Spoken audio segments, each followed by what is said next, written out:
be honest, it's going to be weird not seeing Dave Clawson on the sidelines for Wake Forest anymore.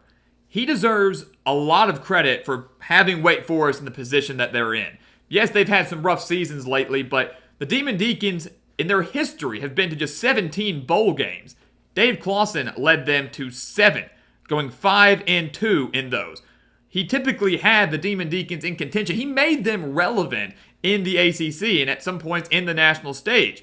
But he had to step away as things started to take a turn for the worse. Go all the way back to 2022, the Demon Deacons were 6-1, ranked 10th in the nation. Things looking good. But from that point to now, Wake Forest is just 10-20 with back-to-back 4-8 seasons. So Clawson stepped down at the end of the 2024 season. Now it is a new era with Jake Dickert taking over. But it will be a rebuilding year in 2025. I thought Dickert was a phenomenal hire. He saw the writing on the wall. The Washington State program was kind of in a bit of a disarray. Currently independent. Yeah, they're going to be making a new Pac-12, but Dickert was like, I need more stability. Comes all the way across the country from Washington State to Wake Forest. 20-18 in 3 full seasons with the Cougars. But now he loses 18 of 22 starters from last year's Wake Forest team. Yeah, they bring in some transfers and things like that, but it is a massive overhaul for a team that did go 4-8 last year, but did have 4 one-possession losses, including a 1-point loss to Virginia, 3-point loss to Louisiana, 7 to North Carolina, and 6 to Duke on a game they lost on the final play of the game. You take a look at the offense. What's Jake Dickert got going for him this year? Well, he's got a little bit going for him. First off, he's got Rob Ezell in as his offensive coordinator. I mentioned that because if you haven't seen his Nick Saban impression for when he played at Alabama, you need to go check it out. So kind of a cool, full circle moment. A guy that was at Alabama making fun of Nick Saban, now an offensive coordinator for a power program. This team is likely going to be led by quarterback Robbie Ashford, who's finally getting his opportunity after stops at Auburn and South Carolina, where he never really played at all. He's got a decent arm, he's got some mobility, and I think he's got a lot of potential in this Jake Dickert-led offense. The star of the offense, though, is Damon Claiborne, their running back, who rushed for over 1,000 yards and 11 touchdowns last year. They do lose their top 4 pass catchers, which is a blow, but they had 9 transfers in the pass-catching core, and that includes Carlos Hernandez transferring in from Washington State. The offensive line gave up 43 sacks last year, but has 86 combined starts back, so that should improve a little bit, and those numbers should improve a little bit if Ashford is more mobile and is able to avoid those sacks. So all in all, the offense has potential. The defense needs some work. They gave up over 32 points per game last year, 157 rushing yards per game. The secondary gave up 278 passing yards per game. It was one of the worst secondaries in the nation, so they need some help. Luckily, they've got it.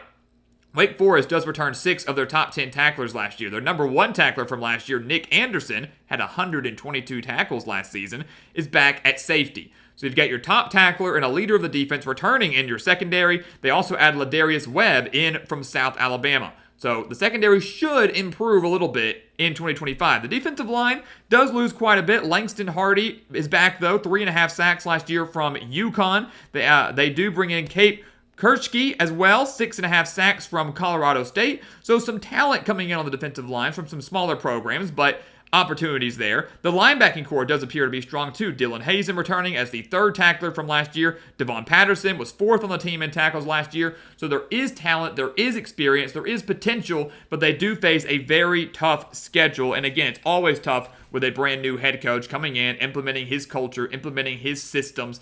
Typically, it doesn't lead to immediate success. But let's see what the Demon Deacons can do. Tell you right now, they'll start 2-0. They're going to beat Kennesaw State, who is an FBS program, and they will beat Western Carolina. So a 2-0 start, an opportunity for these new players and these new schemes to start to take form against teams that they should be able to cruise by, even if they don't bring their A game, even if they make a handful of mistakes. But then it gets tough, right? I mean, conference play is very, very tough. Opening with NC State, I think they lose that game. They did beat the Wolfpack 34-30 last year. These two rivals have played every year since 1910. But, I look at this game last year, and NC State was in a bit of a disarray early in the year. These two teams played about the 5th game of the season last year. NC State was reeling. They thought they were going to have Grayson McCall. He couldn't stay healthy. CJ Bailey ended up starting 8 games, but was pretty early in his tenure when he finally got that start. I mean, NC State was not in a good spot when Wake Forest played them last year. Wake Forest was no world beater, but I look at this team now, and I think it's kind of the opposite. Wake Forest is not going to be in a good state because they're early in the year, learning with all these new players, learning with the new coaches. While NC State has a consistent coach in Dave Doeren, has CJ Bailey, who played in 8 games last year, has their top rusher, has their top 2 pass catchers, and has a lot coming back on defense, not just from last year, but through the transfer portal. I think NC State's the better team in every aspect of this game, with the exception of home field advantage. The Wolfpack will get the win. Wake Forest is 2-1. They come out of their bye week, and just look at the schedule a little bit here. They're 2-1. Georgia Tech, it is not going to be easy. Back-to-back road games at Virginia Tech and a long road trip to Oregon State. SMU, at Florida State, at Virginia, North Carolina. Just a really, really tough slate of games to the point, and I'll breeze through it, to the point where after that NC State game, I think they lose 7 straight games. So really 8 straight games after a 2-0 start. 8 straight games after a 2-0 start. And I'll go through them quickly. Georgia Tech, Wake Forest has lost 6 straight regular season games to the Yellow Jackets, and we mentioned how Wake Forest gave up over 157 rushing yards per game last year. That's not good, considering the Yellow Jackets were averaging over 180 and returned their dangerous dual-threat quarterback Haynes King and Jamal Haynes at running back, plus some good wide receivers. This Yellow Jackets team, to me, is the real deal. Could be a college football playoff sleeper team. Don't think they're going to have much of a chance there. They dropped back-to-back road games at Virginia Tech. They're 0-3 at Virginia Tech in the last 3 trips there. The Hokies should be much healthier. Also have a mobile quarterback in Kyron Drones, and the defense should be better than they were last season. Oregon State, they're traveling nearly 3,000 miles to take on the Beavers. Jake Dickert, certainly familiar with them as the head coach at Washington State, played them in the Pac-12. Played them last year when these two teams were left out of the Big Ten, and we're just kind of sitting there as independents. Dickert 1-2 against the Beavers as a head coach. They lost to the Beavers 41-38 last year. Washington State did.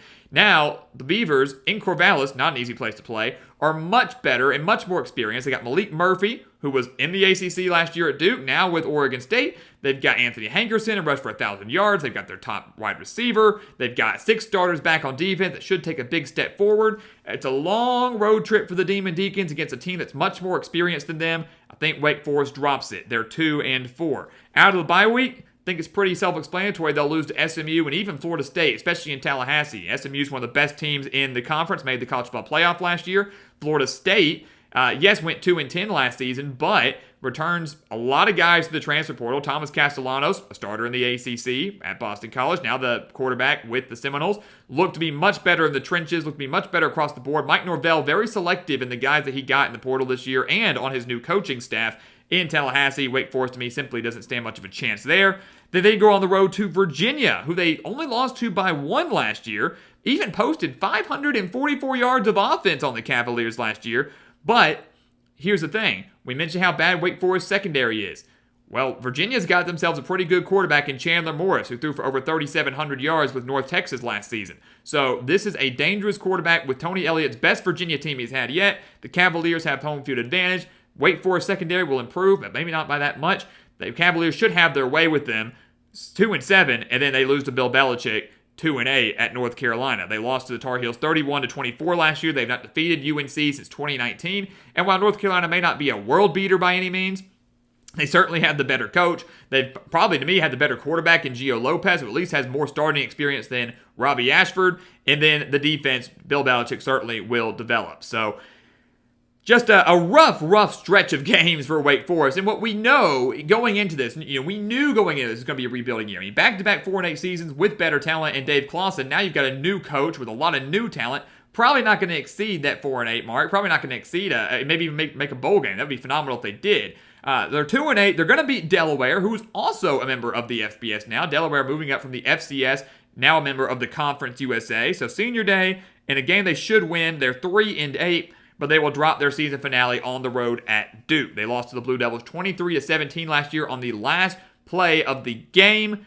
Just a touchdown with no time left. It's a heartbreaking way to end for the Demon Deacons. Not that it would have mattered for a bowl hope or anything, but it was big for Duke in improving their win total. They've lost 3 straight games to Duke, all by 6 points or less. So they do play their in-state rival tough.